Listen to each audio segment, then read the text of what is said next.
Hey, Giants, welcome to Wake Up with Giants. Have you ever wondered what it takes to become a giant celebrity?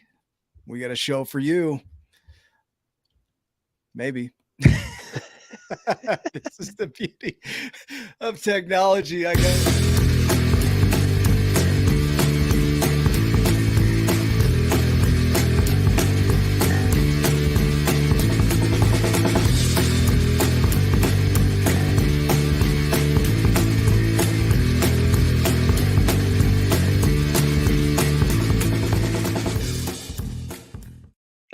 We're professionals, I swear. Of all things that we are, yeah. This is a great show. So what we love to do is highlight journeys in here. If you haven't subscribed yet, please do. We've got over 500 videos posted on YouTube, and just a great community online with the Tribe of Giants. It's a global community of people pursuing their highest potential. And today we got a special guest. And Ryan, I'll let you take over on that part. Yeah, for sure. So I don't know if I can do it justice because I printed off just straight from Wikipedia. Wikipedia has a lot on you, brother. They got a ton. But Nick Nanton, so he's a co-founder of the largest personal branding agency in the world. It's called DNA, the Dixon Nanton Celebrity Branding Agency, representing more than 3,000 clients in 36 countries around the world. Nick has helped his clients craft their message in order to build their platform and share their unique gifts with the world. Nick shared his message with millions of people through his speeches, blogs, lectures, media placements, and contributions to more than 4 dozen best-selling books. Nick's Wall Street Journal bestseller, StorySelling, shares the secrets of how to sell without selling by connecting with simple art of story. Nick has directed more than 60 documentaries, which I was reading through the list of documentaries. I was like, he did that one? He did that one? Oh my gosh. Like I knew a bunch of them. He's garnered 43 Emmy nominations. I haven't garnered one yet, so I'm working on it. I'll catch up to you at some point, Nick. We're working on it. Yeah. And 22 wins in multiple regions, including Visioneer, the Peter Diamandis story, Rudy Ruettiger, the Walk On, A New Leash on Life, the Canines for Warriors story, Freedom Isn't Free, the Folds of Honor story, Operation, is it Toussaint? Yep, And the that's Den right. Dreamer.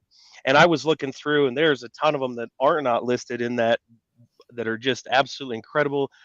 You've worked with some of the biggest names in personal development, Brian Tracy, just as one, and was looking through and going, wow, like the list goes on and on and on. But Nick, welcome to the show. We appreciate your time and for you being here.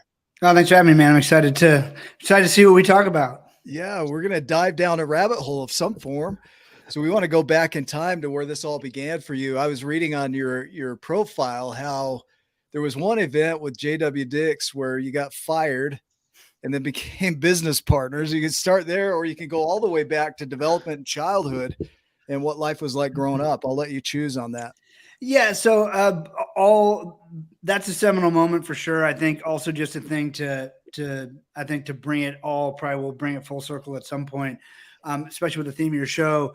I grew up, so I'm an immigrant. My family's from Barbados. We moved to America when I was about 1 year old. A bunch of my family did. I had an older brother. So we really, it wasn't like we moved from a country where we didn't speak the language, but certainly didn't have a lot of connections here. Had a lot of family here, but not a lot of like outside connections. My parents were very unfamiliar with the American way of doing certain things. And just again, none of it was, I had great experiences growing up. I've lived in the Orlando area most of my life. It is more than Disney World. We can go into that as we need to. But I started playing guitar at 6, started songwriting at 15, 16, put in my first record at 18, of which there's about 1,000 copies under my parents' bed because I didn't know how to market. And now that I know how to market, I wanted to stay there. But I think one of the seminal moments of my life was trying to figure out how to navigate music. So, like a teenager, like I get an ambition for something I really enjoy doing. And I want to figure out how can I make this dream into a career? So, I had ambition, I had drive. I was sort of entrepreneurial, but I started doing the things that one would do. And I mean, I'm not that old, but I'm starting to feel older every day. I'm 42. But like when I was 15, 16, like AOL wasn't quite there yet, or not to us, like Prodigy was coming on, but really it was like this internet thing was not like a just Google it for sure. And so we had phone books. And so first thing I did was I went and I got the book everyone told me I had to get. Like anywhere you looked, anywhere, there's a book called Everything You Need to Know About the Music Business by Donald S. Passman. You got to read the book. And the first thing the book says is you must have an entertainment attorney. No one will talk to you without one. I learned later on that that's true and not true. If you're really talented, anyone will talk to you. But just to stop millions of people from calling record labels, like that's like the thing they throw in front of it. Yeah. But being a 15, 16-year-old kid who is broke, my parents were trying to figure out things that had some ups and downs in life. And I always say we had more love than we could spend, but not enough money. And so I didn't have money to hire a lawyer. I got a voice like an 8-year-old girl, and like no one will take my phone call because I don't have the money. And eventually one guy, he actually was, the two big bands that broke out of Orlando that most people would know if they're about our age, Matchbox 20 and 7 Mary 3. I ended up getting Matchbox 20's lawyers on the line, and he was super helpful and said, hey, do this, that, the other, whatever. But I think like a big piece of what I've done my entire life was I was really frustrated by that incident and several others that even if I thought I could provide some value in the world, like whatever that is at whatever age, whatever, like I was really frustrated. I couldn't even get a seat at the table. Like no one would even freaking talk to me about it. And so I think a big piece of my career, my life, my world has been like, man, certainly I think all of us in some one way or the other feel like an underdog, right? I mean, I definitely have plenty of that where I felt that many times. Some of that's self-consciousness, some of that self-awareness, and everyone now just call it, it's like the blanket term is imposter syndrome. I mean, look, we all at some point, if you don't feel out of place and you don't belong at some point, you ain't doing enough, right? So like, let's just get rid of that. And so I just think that my whole life, I thought like if I serve people well enough and I'm self-aware enough about what I'm good at, what I'm not good at, like I could bring something to the table. And so I really built my entire agency business on helping entrepreneurs and professionals based on what I had learned and what I'd learned from my mentor and business partner, J.W. Dix. And then doing what I was doing, I got to spend time around. And now I've spent time with, Tony Robbins and Richard Branson and Mark Cuban and Lisa Nichols. And like, I could name drop all day, but like I get incredible wisdom just poured into me just by doing interviews. Like it's unbelievable. I mean, you guys get it too. You do a lot of interviews, you learn so much cool stuff. So like, I feel like it's like my job, like what I'm called here to do, what I think God gave me this ability or these connections do is to bring inspiring content that, content that leads, educates, and inspires, this generation and future generations. So really, I think my frustration came from being a kid who I didn't know what I had to offer, but I knew I wasn't just some degenerate in a garage band. Like I wanted to learn, I want to do something, but like in a lot of cases, the doors were just closed. And so I think I've really spent my entire life trying to open doors, trying to get seats at the table and trying to bring friends with me because a party by yourself is no fun. Yeah. Let's kind of dive down that rabbit hole there, that idea that there's no seat at the table. You've got the idea, you've got the vision. A lot of people want to do a podcast as an example here. They want to do a podcast to have a podcast, but you wanted to do things to learn things, right? You wanted to do things so you could figure this out and find a way to get a seat at that table. And that's what we found with the podcast is we want to know things. We want to know what you know. We want to share that with the world, explore it, have you download on us so that we get new information. I mean, it's a beautiful thing. I think people don't see it that way when they're creating. They say, well, I want to have this thing because that's what you do. Well, right? I think, yeah. And I think a lot of like, there's many categories of podcasts and there's some amazing ones, but the world does not need any more blowhards. Like there's plenty of them on Instagram. There's plenty, like, I think people get this romantic idea, some people, that like the world needs to hear my voice. And that's very rarely true. And I would say, I don't even think after having many conversations with Tony Robbins, I don't think Tony Robbins was that way. I think he helped enough people. He realized that he had value to provide. So if you just kept helping people on more and more public stages, like, and he's clearly one of the best, I mean, probably the best in the world at coaching people. Right. And so, and help people get out of their own limits and blocks and all that stuff. And so, yeah, I think to me, I mean, look, to me, it goes I don't need to go any further than whether you believe it or not. It's a biblical principle. Like if you serve well, like good things happen. Like I always tell people, if you don't know what to do next, if you lose a job, if pretty much any catastrophic event in your life, and that's very general. So you might get hate mail. Like, I can't cover everything. Like, I don't know what happens if like, I thank God I don't have even get mail. Yeah. We don't give out our address. That's there you go. That's Nice. a benefit. Like, right there. I've never had, like, for instance, thank God, I've never had like one of my children get really deathly ill or die or get hit by a car. So I don't know what that's like, but I will say from 99% of situations I've ever encountered, if myself or anyone I know has been stuck, like not knowing what to do next, if we stopped focusing on ourselves, started focusing on someone else, and started serving other people, like, we all got happier and opportunities just showed up. And so I think I think the problem is we've built, and I've got a 17-year-old and a 14-year-old boy and a 10-year-old daughter. So like, they're in the thick, by the way, of, society, trying to pour into their lives. And my job as a parent is to help them see reality. And my job as a parent also not to let them, take their cell phones and tablets, because the whole world, including porn shops and everything, is on there, right? Like, it's my job to help them navigate the world, and teach them how to navigate the world. But, it's coming at them fast and furious. And it would seem like in some cases that it would be very easy for an immature mind. And I would say whether that's 10 or 50, because we've all seen it, to think the world needs my voice. Like, I need to have a podcast because I need to have a podcast. And that's not true for most of the world. So we'll just assume it's not true for everyone listening. But what I love about what I do is, like you said, I learn every day. I thought I hated learning, by the way, till like 3 weeks ago, because I hate learning. Like, when I was put in school, I know it's a huge shocker that I might be slightly on the ADHD spectrum. But like, that's why I like you so much. I'm like, I like this dude. I get this guy. I promise I'll land the plane. Me. But it's like, they sat me in a desk to learn for 8 hours, and that's not how I learn. But now I get to learn by talking and filming and sharing with the best in the world of what they do, or people who've been through incredible events or traumatic events or whatever. And like, the empathy and the learning, like, I realize now I love learning. I just like doing it my own way. And so I think if people would shift that focus and say, hey, what am I really interested in? What sort of journey do I want to go on?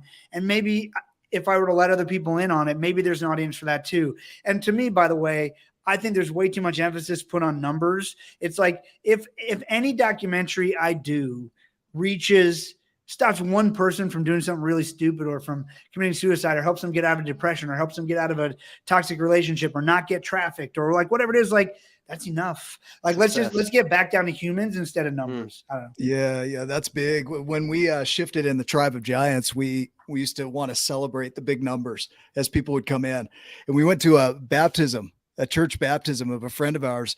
It was a really small church, and they had 3 baptisms, and they were celebrating like it was the best thing that ever happened out of 3 people. And we took that back to our community and started celebrating people as they'd come in. If we got 1, we were stoked. If we got, more than 1, we were stoked, but it didn't matter. It didn't impact how we celebrated them, and they're coming into that community and being impacted by it. Brilliant. So we'll go into schools and talk to kids about that they're a giant already, that they just need to learn a few things, right? But that's all inside of them already. Talk to them, build up some belief, and talk to them about the giant principles that from Nick's book, The Giants and the Smalls.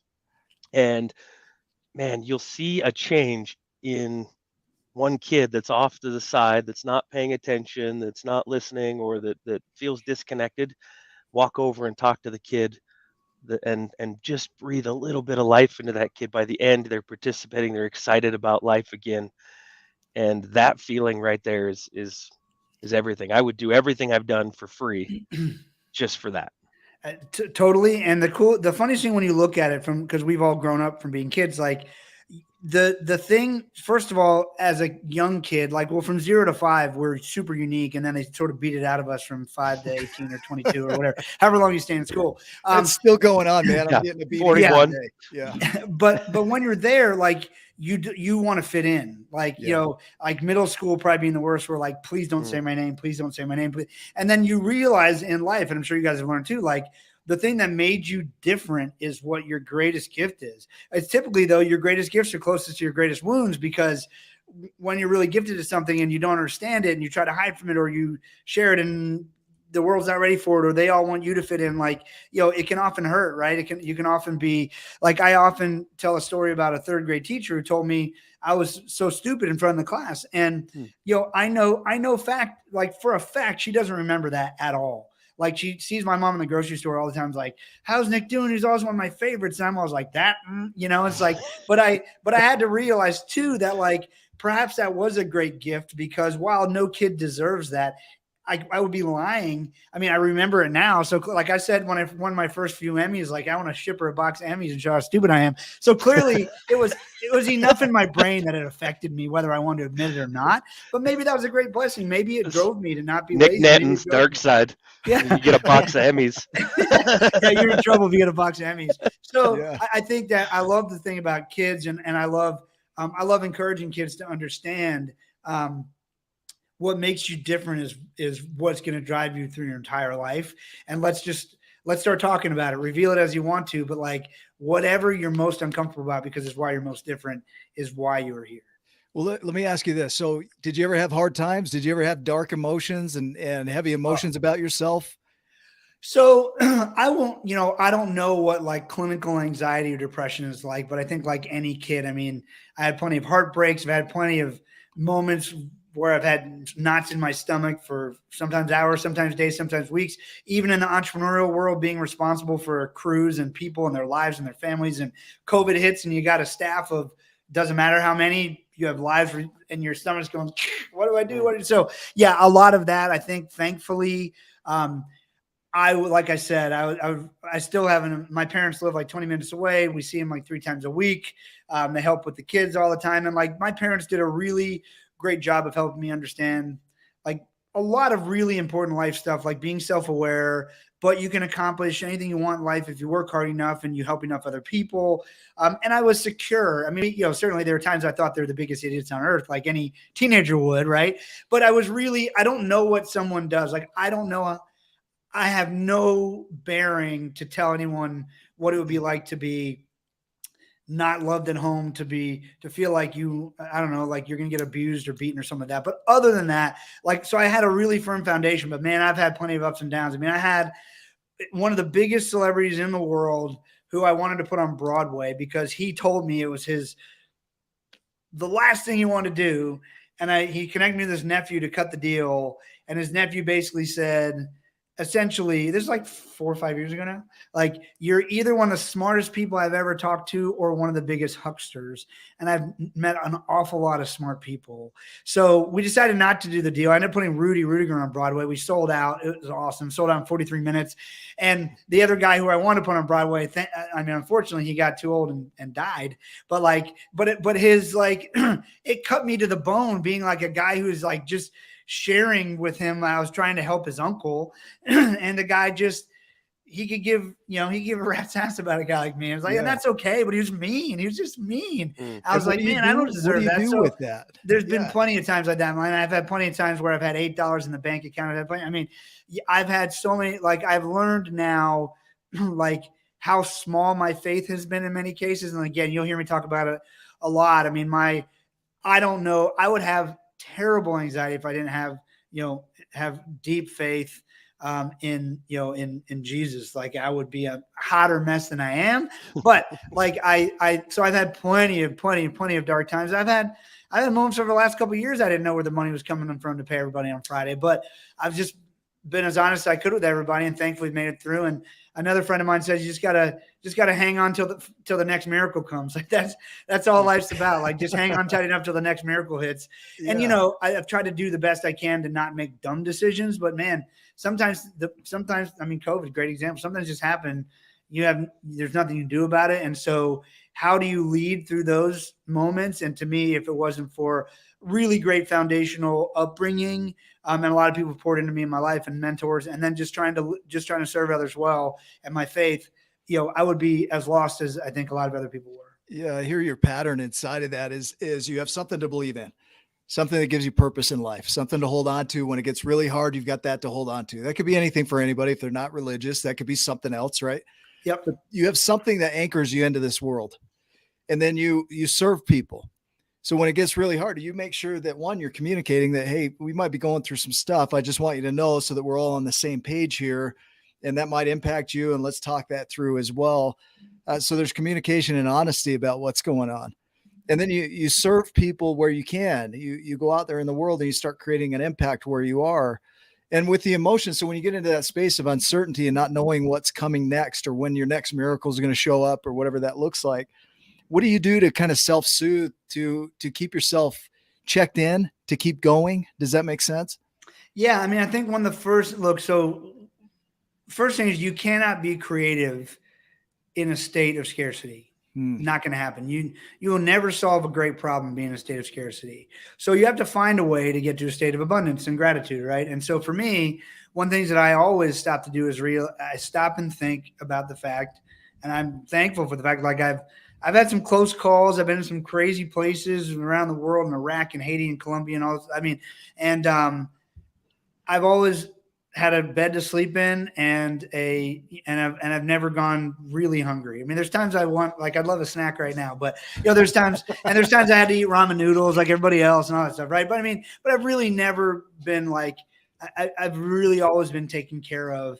And I also stopped to think about like how little in this life and world that I'm really in control of. Like, I think if most of us stopped and just thought about that, like you can't help but be grateful. Cause like, I basically have to hope that the guy on the other side of the road doesn't cross the yellow lines. Right. I got to hope that the person in front of me or behind me is not, doing drugs or hammered when they're driving.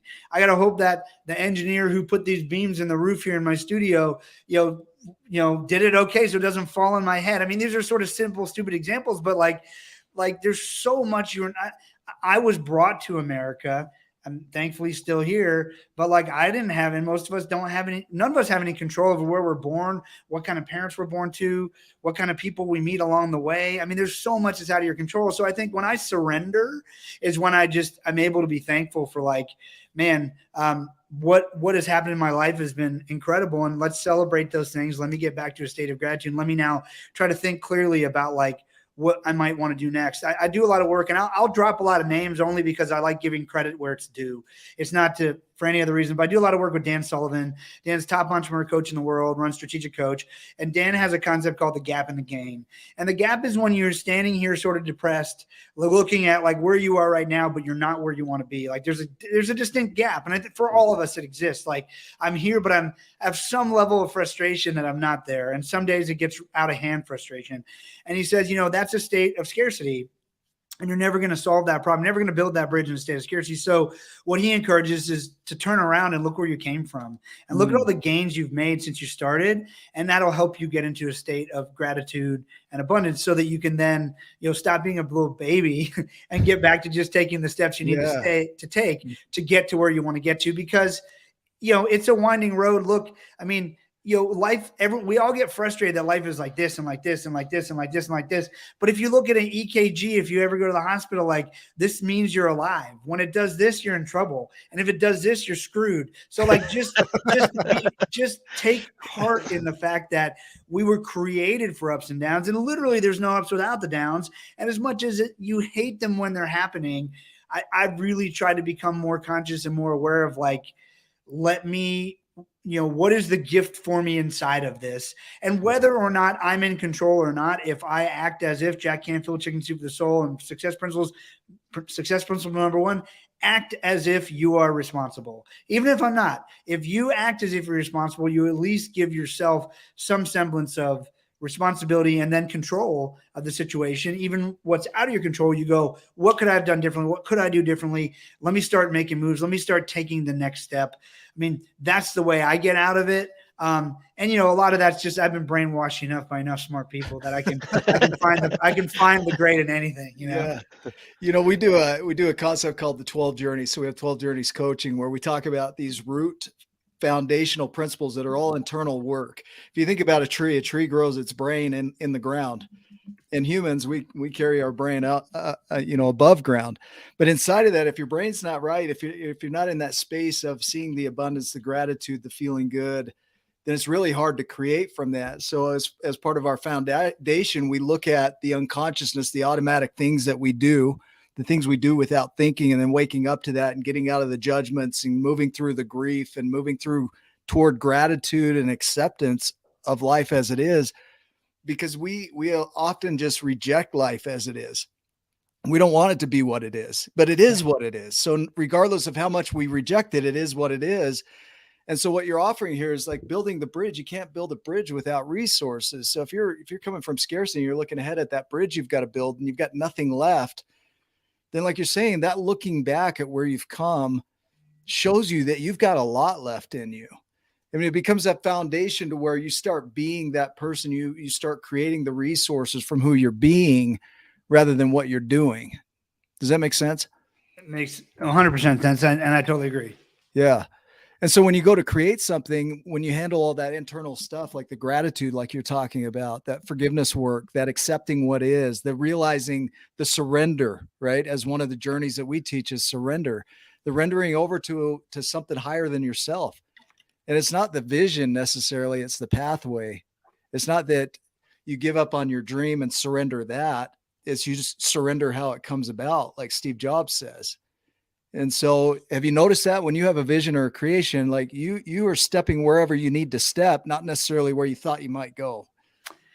All the time. And so I think one of the reasons there's plenty of things I would like to accomplish still, but, being self-aware, clearly I have had some success. And so one of the things that I think has helped me with that has been, I set out to achieve things, but I wasn't closed off to what the journey would be to get me there. There are certain things I held hard and fast, like, you know what, I think that's going to be a distraction, or I don't think that's really going to help me or serve me in this purpose or with what I'm trying to accomplish. But for the most part, I was willing to twist and turn and wind because, no great journey is a straight line. It just isn't. And again, Dan Sullivan, he talks about when you set a goal that scares you or set out to achieve something really big, you will often, almost all the time, find when you are most of the time, like even halfway on the journey, but certainly by the time you get to the end of that, whatever you set out to accomplish, he says the strategic byproducts are often much greater than what you set out to accomplish. Like the things you learned and the people you met along the way are many times worth much more to you in your life than what you thought you were going to get by achieving that one thing. So we met you through an adventure like that. So I set out in February 22nd of 2022, decided we were going to launch the journey for the Pixar movie, right? Go get Pixar to say yes to this and publish it as a movie. It's a done deal, right? Well, we called it the Johnny Appleseed tour. Found out that we didn't have a seat at the table, right? Yeah. So as we share this journey and this adventure, people start saying, hey, have you thought about this? Have you thought about that? Let's try this. Talk to this person. Talk to that person. Did you get this put together? And so we've been chasing all these possibilities of how do you go from the unknown path? You don't know the path. You're just out there doing whatever you can think of. And you start to see this energy flow in a direction that says, this is your path, right? This is your branch. If it were a tree, it would be that bigger branch that's going to produce the fruit, right? And you start to realize that, but you realize it after 100,000 bifurcations. It's like, man, I've been on all these paths out here. And you start to narrow into the ones that are going to get you there. But it happens because you make that declaration of this big thing that I'm going to create. And it's like, it sounds ridiculous when you say it, but then you start stepping toward it and it starts to move from possibility to probability. And then at some point, inevitability. Like, it does. And I think in a lot of cases, like our brain only knows what we know. So like you setting out to do a Pixar thing, like, cause that's what you knew. Like Pixar's done an awesome job. They promoted well. Disney's done things. It's been awesome.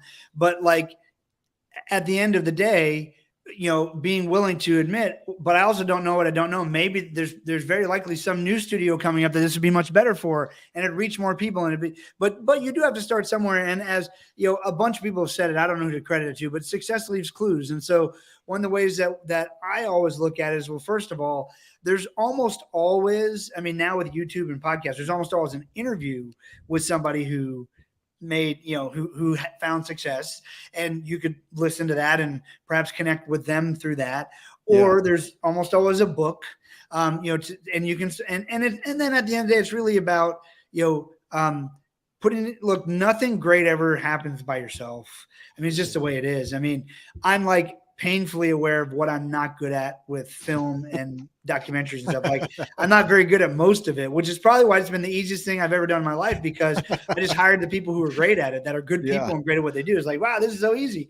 And so, I think it's all about finding the right team, the right people who believe in the same vision. And the hardest part I would say about those journeys is knowing sort of not when to quit, knowing when to change your goal, because oftentimes the goal we set out on originally is just informed by what we know.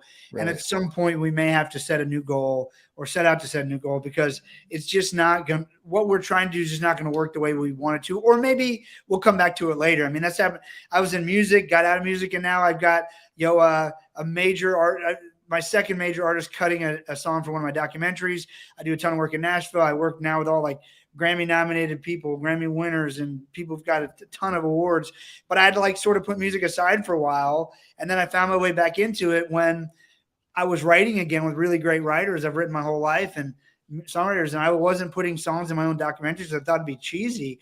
And then my friends were like, "You're an idiot." They're like, first of all, it's not like you're writing bad songs because we won't let you, because they're insanely talented songwriters. They're like, and number two, we don't make documentaries, but they seem to be going pretty good. So you got good documentaries, you got award-winning songwriters. Like, what are we doing here? I'm like, okay. And I tried it, and so far so good. But it's about being open to the journey too. And I will also say, like, it's a thing you got to learn. And I always tell, like, I want my kids, I want people around me I don't want them to be self-conscious. I think that's an unhealthy place to be. I want them to be self-aware.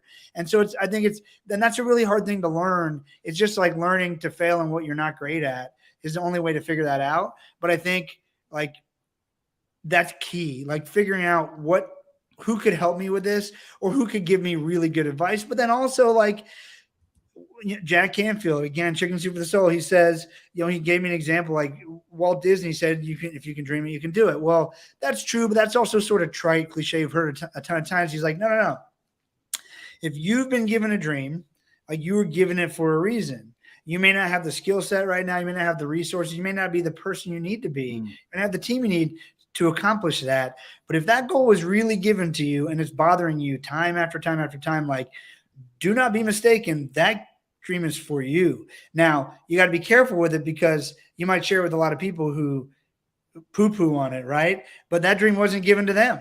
And so you have to be understanding of that while still trying to find other people to help you along the way with your dream. But you also have to be willing to admit at some point, like, not everything the way you imagined it the first time is going to work. Like, as a songwriter, I wrote my first song, and back in the day, I reached out, I found my way to Tracy Chapman's manager, and she was like, "That's cute, kid, but Tracy writes all of our own music." And she ended up giving me some good advice, but it was like, I tell people who come to me now with music or films or paintings, or I'm like, I'm really proud of you for stepping out of your comfort zone and creating and being willing to share it. But I got to be honest with you. That's not your best work. It's not going to be your best work. And quite frankly, if your first song, first painting, first screenplay, first idea was your best one you'd ever have, wouldn't you be depressed? That means you're never going to have a better one. So why don't we just know that, like, we had a good one, and you had what it took to bring it to some semblance of reality and to share it, but be willing to find people who've done it before and who are willing to pour, wisdom into it. But in some cases, some people are just never going to understand your dream. You got to be an understanding of that too. So it's like this delicate balance. It is. I could see that. A creation is like a baby, right? That's my baby. You're talking about my baby right there, right? But there's a semblance of reality checking that has to go on too. Is your baby's not as cute as you think. Right? Everyone has their own babies. Everyone's at home holding their baby, doing a double check on their baby. Yeah. That's where we're going to get the negative letters right there. Yeah. Sorry. So it's, unfortunately, there's like no one right answer, but it is all about, again, I think it's about being willing to serve other people, finding people who you trust, if it sounds too good to be true, it is. Finding people you trust and that you're willing to let pour into your life, but also not letting their version of who they're comfortable with you being and the success they're comfortable with you having limit the way you think and operate, but letting it inform one piece of how you think. You talked about, God giving you a dream. And I believe that, and there's different pathways that can come up. My dream is to help others while also helping myself, because I can do what I love to do. Serving others fills my cup up, but there's ways that I can do it and benefit and survive and live and things like that. Well, I didn't see the way that the path that I'm on right now I didn't see that 10 years ago. This came about when I ran across Nick Smith, who 11 years previous had written the book The Giants and the Smalls and then shelved it.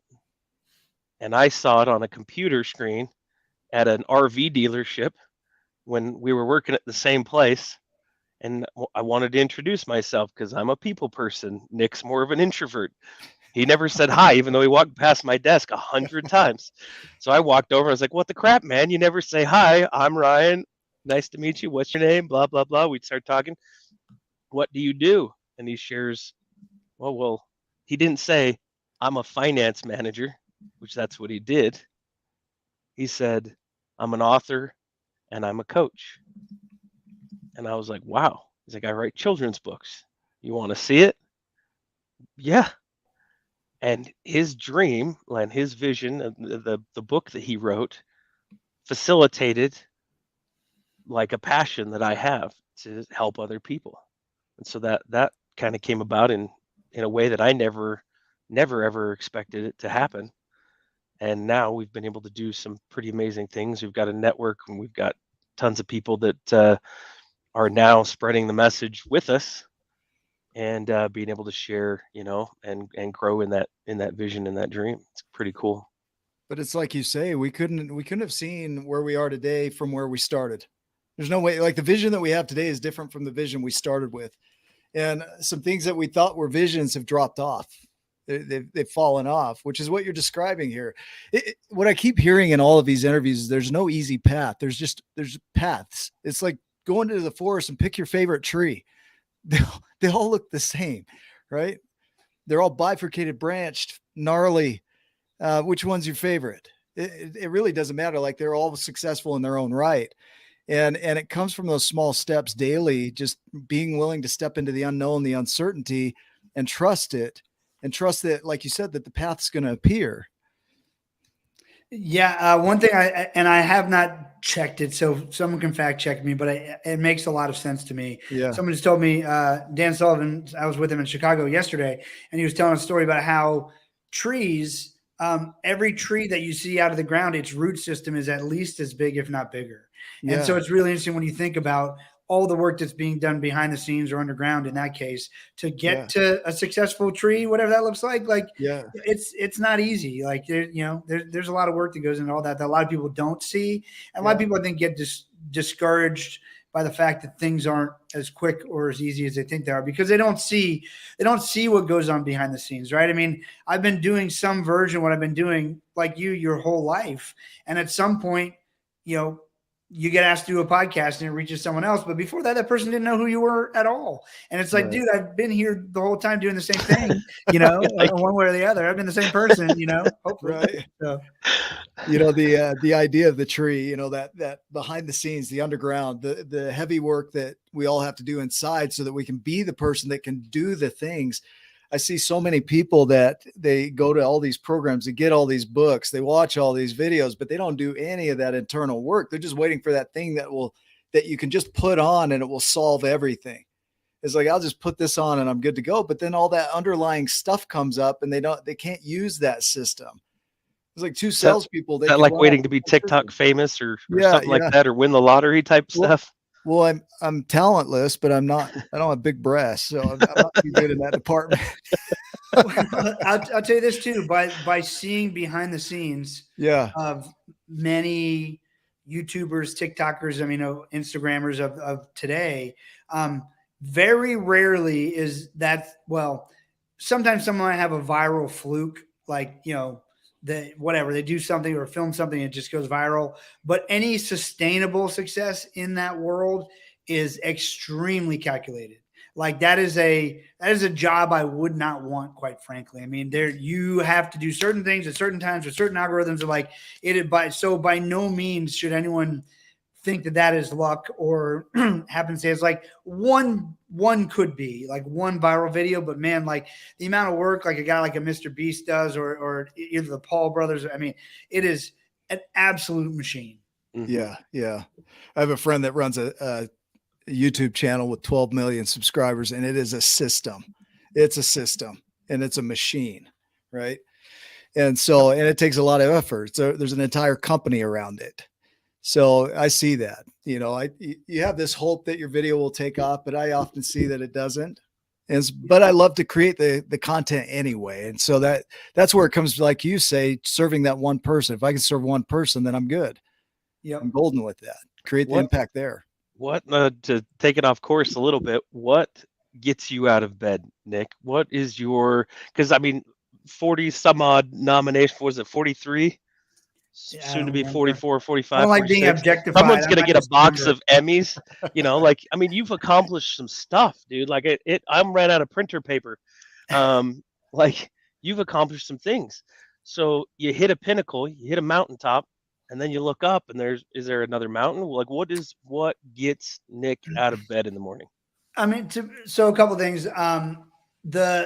The practical what gets me out of bed in the morning is my two boys going to school. My daughter's homeschooled right now, but I want to see them in the morning before they go to school. But I hate waking up. Like I go to bed at like midnight because I'm like watching stuff or reading. That's like me. The hardest, yeah, the same people. Yeah. Yeah. The hardest thing for me to do in the world is to watch my own documentaries I have to approve, because it's like I got to find 90 minutes to watch this, and I've already watched it 4 times. Not like I'm on the edge of my seat, like wanting to know what happens. You like pop popcorn for yourself.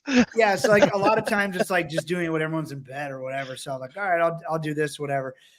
So I get up and I typically, I get up in the morning, see my kids off. And I run 5 miles more or less every day, if not a workout, whatever.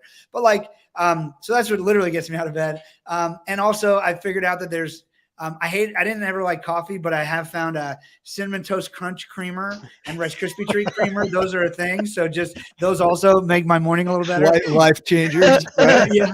But what gets me out of bed, man, is I genuinely love people. I mean, I'm interested in people, and I'm interested in like the more I do, the more fun life gets, because the playground gets bigger. Right. So, I mean, when I met Larry King, I bought a charity auction to go to breakfast with him, because I'm like, I'll put my money where my mouth is. Like I'd love to get to know Larry King, or insert anyone's name here. That just came as a possibility. But how many people do the equivalent of this every day? Reach out to someone like they owe you something.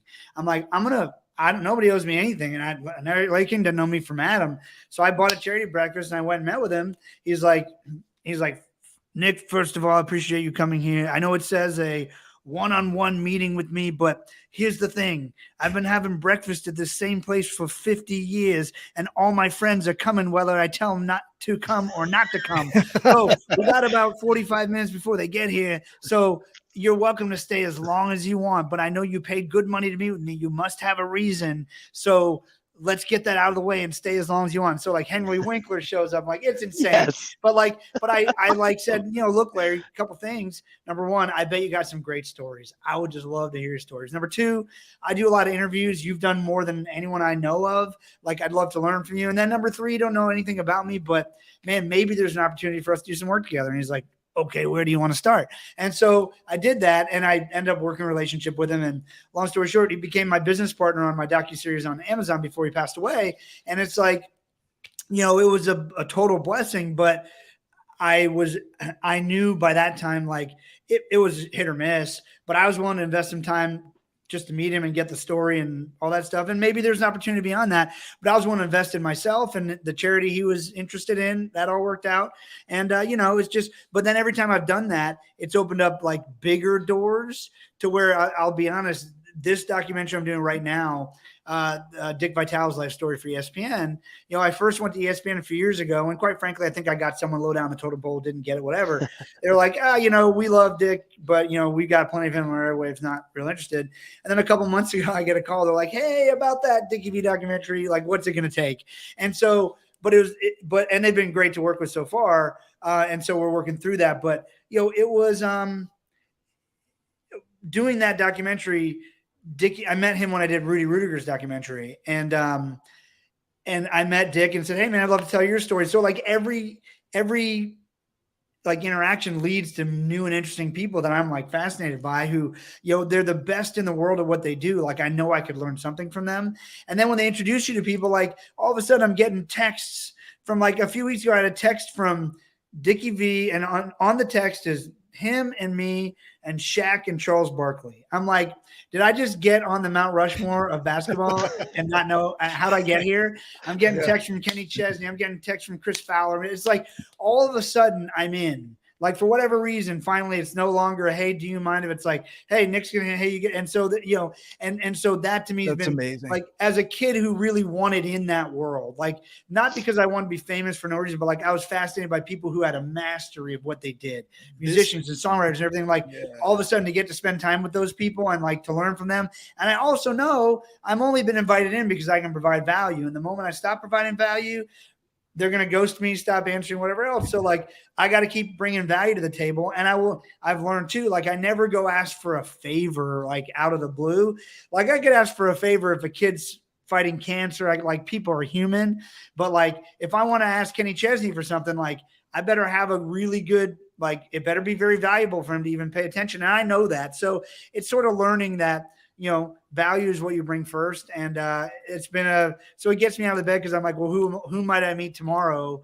And, you know, there's really only I'd love to meet a lot of people. There's really only like 2 or 3 people probably that like are still on like my, you know, bucket list from like 8 years old. Like it's funny a lot. Who are those people? I want to know. Like our audience is on the edge of their seat. I know it. They're like, I would love to meet Dolly Parton. Just That's like what funny. she's done in the world of philanthropy and everything else, but like what a gifted storyteller, and then what a brilliant woman with the character she created, which she'll admit. I mean, just a brilliant and a great storyteller, one of the greatest songwriters of all time. Would love to meet her. Most everyone else has been knocked off my list. I'd love to meet Eric Clapton, just because I'm a guitar guy, as you can probably tell from behind me, but I've heard stories. I think I'm not sure what state he's in these days, just from when his son died all those years ago. So maybe that would be disappointing. I had breakfast with Vince Gill a couple of years ago, and that was like the mix of Dolly Parton and Eric Clapton would be like a Vince Gill, like one of the most beautiful voices in the world, best songwriter ever, best Dolly guitar player. Parton and Eric Clapton had a baby. It'd be Vince Gill. Touring with the Eagles, telling me at 60 years old he's scared out of his mind that Don Henley's going to yell at him. Like it was amazing. And so those are 2. I'm sure I could think of a couple more, but man, I've just been really blessed to meet a lot of really unique people who've done a lot of cool things. You know what's cool, Nick, that I hear through all of this is that at 18, you determined you wanted to hear people's stories. You had a fascination with exploring this whole process and how it works and figuring it out. And that became your passion and purpose. Like you were willing to suffer to figure this out, right? And to hear people's stories, and that's where the value comes in. I look at an Oprah or Larry King, where their value is in bringing out the story of others. Yeah, they're super gifted at it, man. I mean, like sitting there with Larry, he's like, they're super gifted. You got 43 Emmys, bro. Documentaries, 22, just the other nominations. Thank you, but I mean, those are big names to live up to. But it's like Larry's like, you wouldn't want to sit next to me on an airplane. He's like, and this, by the way, every single really successful person I've ever met has said this in one way or the other. A big part of my success is because I'm relentlessly curious, and it's, by the way, that would get you in a lot of trouble in school. By the way, you know, but it's there. And he's like, you wouldn't want to sit next to me in an airplane. I just got questions. I got questions. And so I think, I mean, those are big names to live up to. But I think, look, the reason why they've been given the platform they've been given is because they use their gift to help other people. I mean, Oprah, she could be talking to Tom Cruise or, you know, a lady in a trailer park, and she's going to bring the same value of the humanity of what they have to offer to her audience. And that's just a gift that very few people can do the way they can do it. That's why they have the platform. You know, that's not a mistake. So yeah, it's I am relentlessly curious. You know, did I suffer? I felt like it sometimes. I think it's hard. You know, I just did some work. I was in Iraq in a refugee camp filming human trafficking work the day we got up to leave, the first COVID cases broke out. So it's been a couple of years, but I've been in scenarios where I've seen people who I would say is like truly like suffering in a way, like a woman whose kids, her husband was murdered, her kids were kidnapped and put in the next room. And if she didn't do everything they wanted her to do, she'd hear her kids scream in the next room. So I get very nervous to talk about suffering, although it's all relative, but I definitely was willing to, you know, eat ramen noodles and do the things.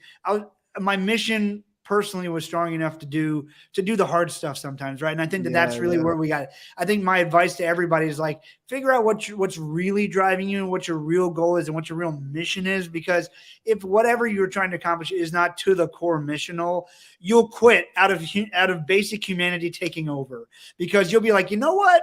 This isn't for me. I hate this job. I hate this thing. I hate this food, whatever it is, and screw it. I would rather not get paid than listen to this jerk tell me what to do every day. Like whatever it is, right? And so find the mission and what it is. And it's not all romance, right? Like it is definitely not like, I mean, I love the quote, find what you love to do and learn how to get paid doing it and you never work a day in your life. That is true, but that's really friggin' hard. So like, let's just take the steps of like, let's find a way to provide for our families. Let's find a way to serve people well, but never give up on those dreams. Like there are ways to do them on the side at the very least, and trying to figure out how might I integrate them back into my life. Like I used to say, I'm a business guy first and a creative guy second. And I realized that's not really true. I'm a creative guy who had to learn how to do business so I could get back to being creative. And I think that in a lot of cases, that's most people's lives. But like my music journey is like a great example. That's all I ever want to do in life. I really had to stop doing it for almost 10 years. Kids were born, all the other fun stuff, almost went bankrupt, all, you know, building a business, blah, blah, blah, blah, blah, you know, and now I'm back like working with Grammy nominated, Grammy winning people, about to, you know, doing some cool stuff because I didn't ever give up on it. And I learned my shortcomings and was willing to keep going and keep trying. And by the way, I still don't make any money doing it. Like one day maybe that will come, but maybe it won't. But at this point, I really don't care.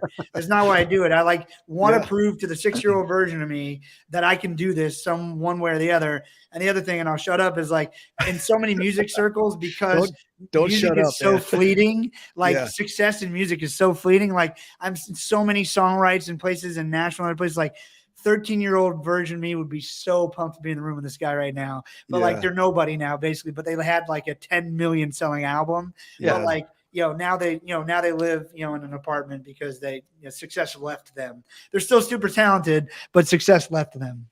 You know what I hear too is, Nick, you have never given up on being authentically you or uniquely you. And that's the same with everybody that you're mentioning here, is they were themselves 100%. Not everybody, a lot of people are out there trying to be somebody they're not. You know, it's like, don't try. It'll never work, anybody. man. It'll never work. Again, be who you are, you know, and find ways to use that to serve other people. And, you know, I think the other thing too, again, Dan Sullivan talks about unique ability, like finding out what is it that you'd never want to stop doing. Because I mean, retirement is a German war concept, essentially, to get older factory workers out of the factory so that young men could get jobs so they wouldn't start communist, you know, regimes. And so like when like we weren't meant to become useless at some point in our life, like that just was never a thing. And so a lot of times we, as I mentioned already, we're sort of beat into submission from 5 to 18 or 5 to 22 or professional school, maybe 5 to 30. And then a lot of times we do what we got to do from 30 to 65 or whatever the number is to buy our freedom back, to get back to being who we wanted to be from 0 to 5. So my encouragement would just be like, just try to figure out what is that one thing you'd never want to stop doing. And find more ways to do that and integrate it into what your vocation is. And opportunities will open up. I mean, if you were a finance manager, but you were a good coach and you started utilizing those skills, like opportunities do abound when you start bringing other skills to your vocation. And so for me, like this will tell you how much time and money I've spent trying to determine my unique ability because of how esoteric it is. All I do in life, for the most part, I mean, there's little places I got to do other things, is have meaningful conversations that lead to produced outcomes. I'll do it on podcasts. I'll do it in front of the camera. I'll do it behind the camera. I'll do it in developing a docuseries. I'll do it in business deals. But if you would ask me, Nick, will you please write a special report to give to our audience? If I thought it was worth doing, I would do it, but I'd have a meaningful conversation with a ghostwriter who would produce the outcome of the special report. And like, I'm never going to stop having meaningful conversations that lead to produced outcomes. I will do it till the second I die, God willing, he doesn't take my voice or I don't have a stroke and can't talk or something like that. But like, if we would all just focus a little bit more on like, what is the one thing we'd never get tired of doing, we'd be more excited about it every day. It would provide more value to the world. And then we could probably get compensated for it if we bring enough value doing it.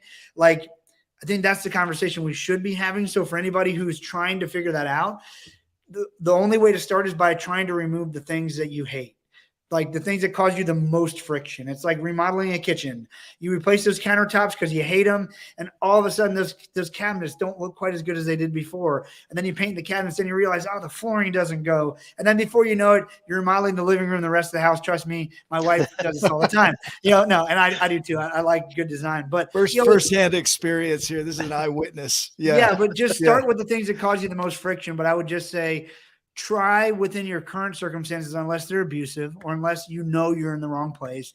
Like, you got to just get started. But most of the time that starts with where you're at today. And so, okay, let's look at we can acknowledge the gap where I am, where I want to be. Let's look at where we came from. And now let's start looking at what can we really bring to the table where we're at, but also where we want to go, because ultimately that unique gift is what's going to be your ticket to anything. I mean, you're not going to, I don't think either of you are animators. You're probably not going to animate your own, Emmy or Oscar. Animated sometimes. Yeah. Yeah. I mean, so you got to find people to help. So, but what you bring to the table is unique. I think not enough people take the time to get firm and confident and just understanding enough of what it is that their unique ability is, as Dan Sullivan says, what they really can bring to the table. That is, that no one else can do the way they do it. And I think I do know that does exist for everybody. Yeah, I believe you on that. As I reflect on this for myself, it's been a journey of that. I keep that career so that I don't have that scarcity mindset. I'm taken care of. And that allows me the room to do all the other things that I want to do because my needs are met. So everything else is just fun. And so now it's getting to the point it's so busy that I've got to find a way to transition over. But I think too often people don't want to give up on their dream because they think if they take this career, they have to do this job or this thing to provide income while they're building their dream, that they're giving up on their dream. And what you're offering here is simply, no, do things that bring that into your world where you're at. If you're working somewhere, bring your dream into your world right where you are. And eventually it could evolve into that. Yeah, you're where you're at in this moment in life for many reasons, right?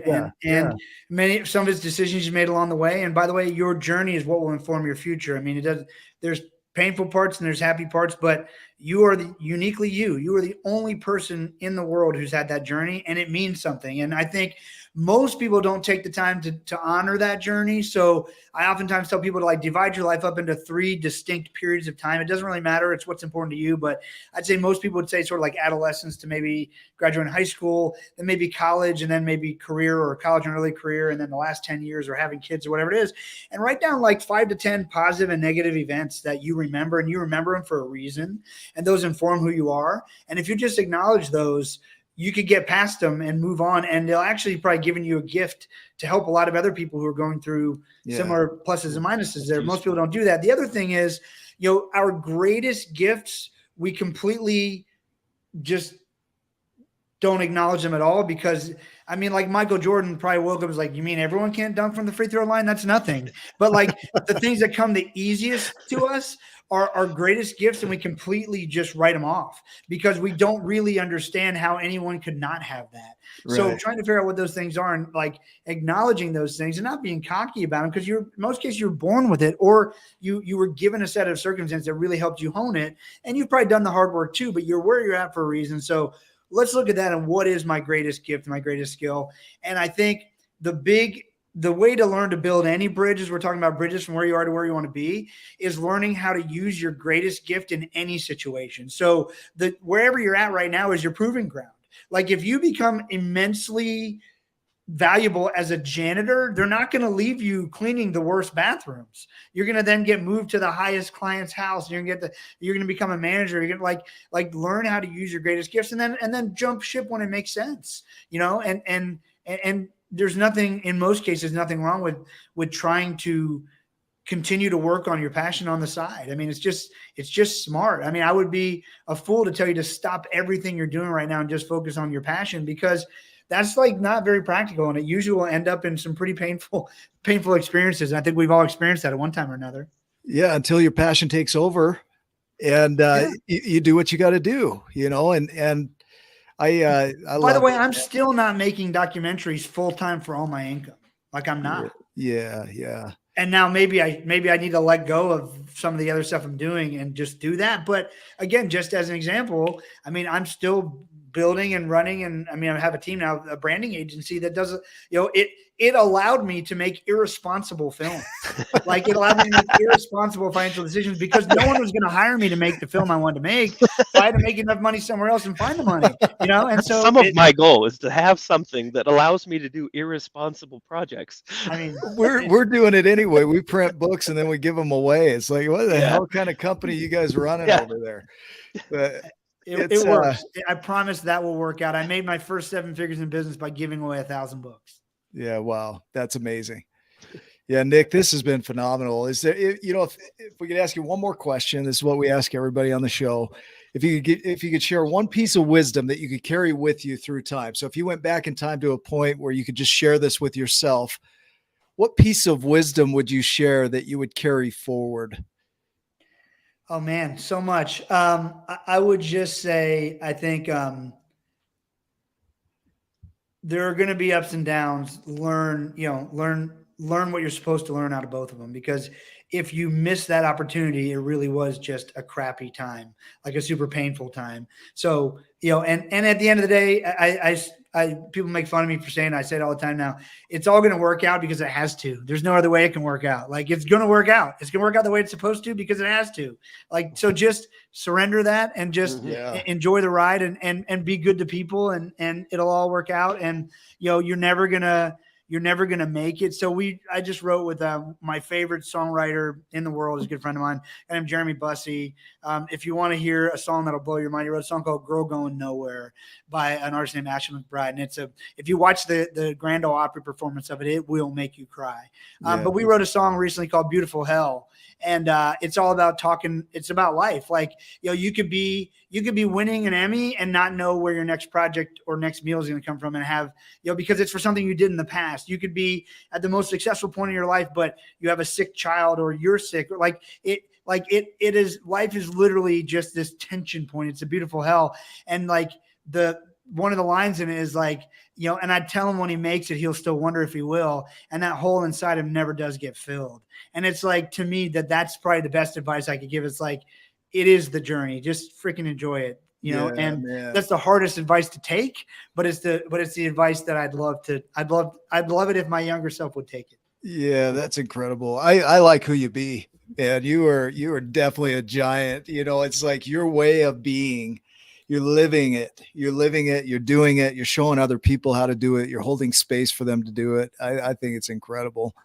Thank you for sharing. Ryan, do you have some other thoughts? Yeah, thank you. Yeah. Now I have a couple of purposes in my life, and a few of those are to figure out how to get a celebrity breakfast with Nick Nanton, and I'll bring the cinnamon toast crunch creamer. And then I know some people in Nashville, so maybe we'll connect offline, and I'd love to be able to try to figure out how to get you in front of Dolly Parton or Eric Clapton somehow.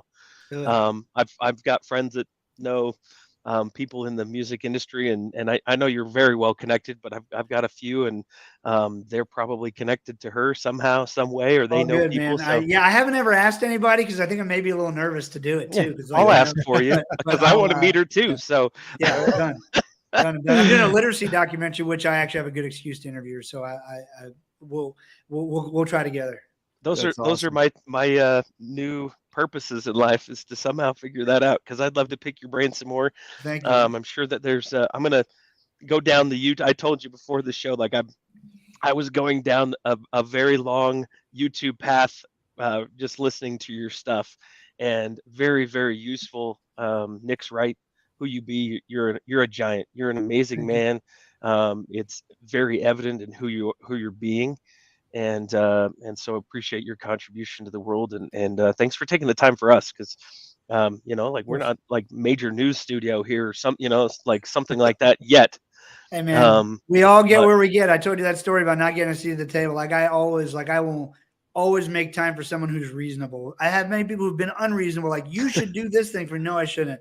But like, if anyone ever wants like help with something, I'm always happy to do it. So anyone listening or watching, like, reach out. I'm not hard to find. I am busy, but so is everybody.